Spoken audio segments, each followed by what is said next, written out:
My lecture topic is suboccipital triangle. Now, which are the objectives of this triangle? That I will explain in detail, and lastly I explain about the clinical importance related to this triangle. Now coming to the triangle, now here in this image you can see this is the suboccipital triangle.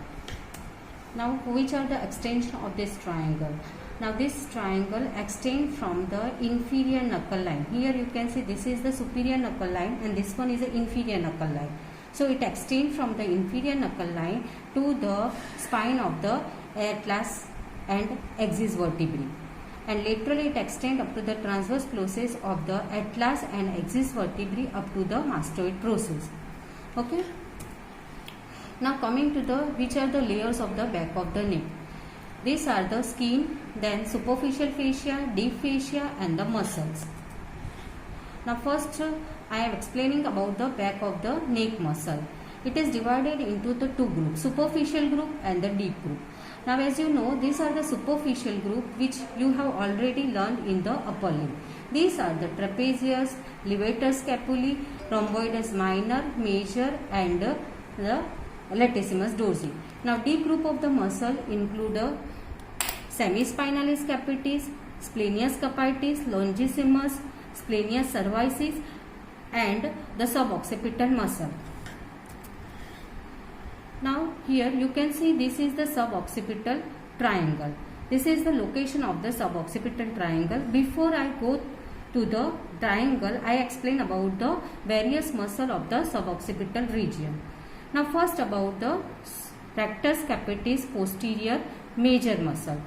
This is the rectus capitis posterior major muscle which arises from this spine of the axis vertebrae. Then it runs upwards and laterally and inserted over the area below the lateral area below the inferior knuckle line.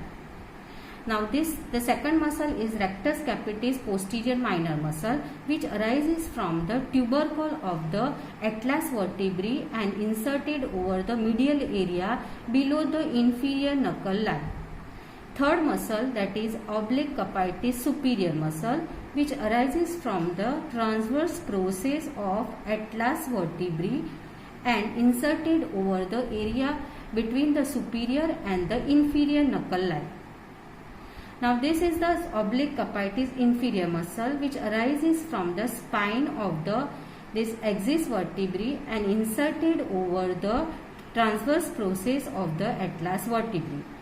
All these four muscles are supplied by the dorsal ramus of C1 now, and this muscle action of this muscle are mainly these are the postural muscle and helps in the extension of the head.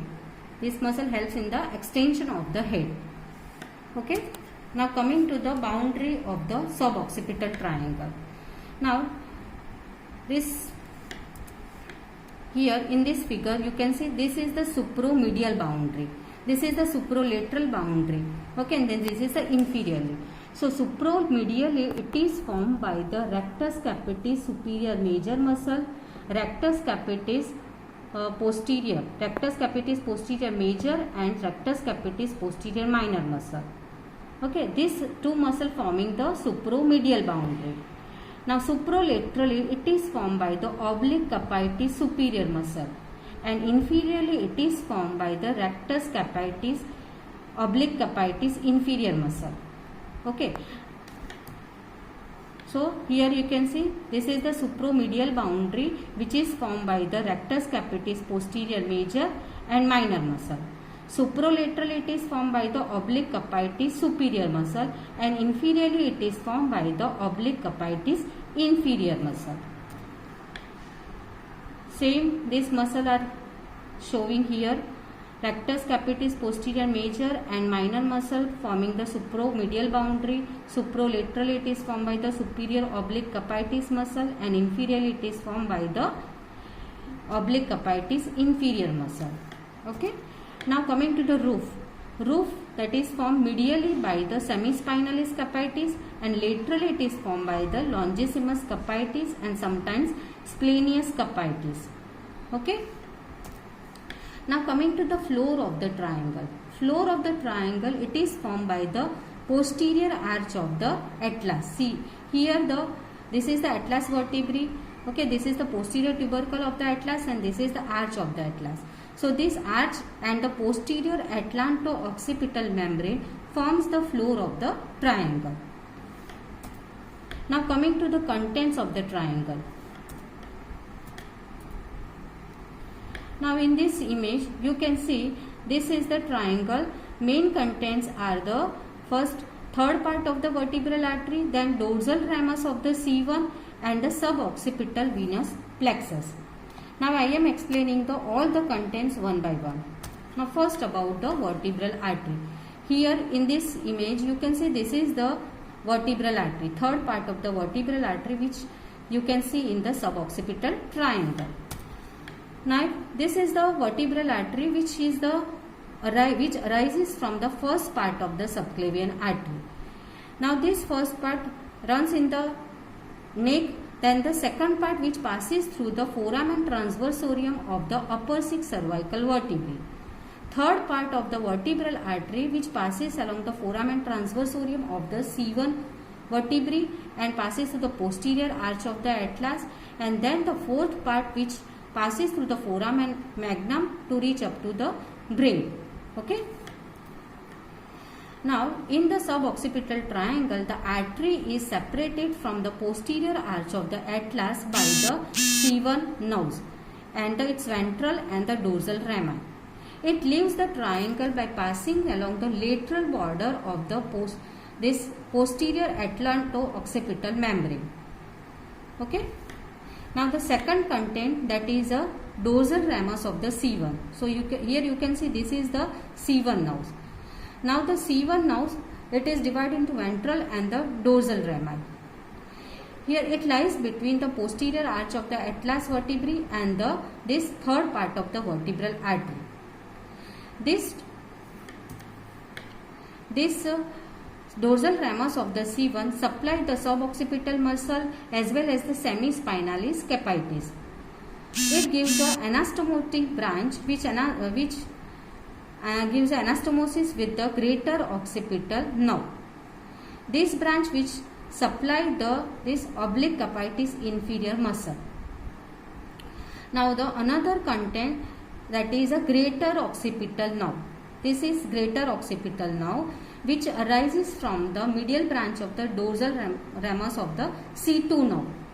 Cervical C2 nerve. It is the largest cutaneous branch of the body which emerge along the lower border of the middle of the oblique capitis inferior muscle.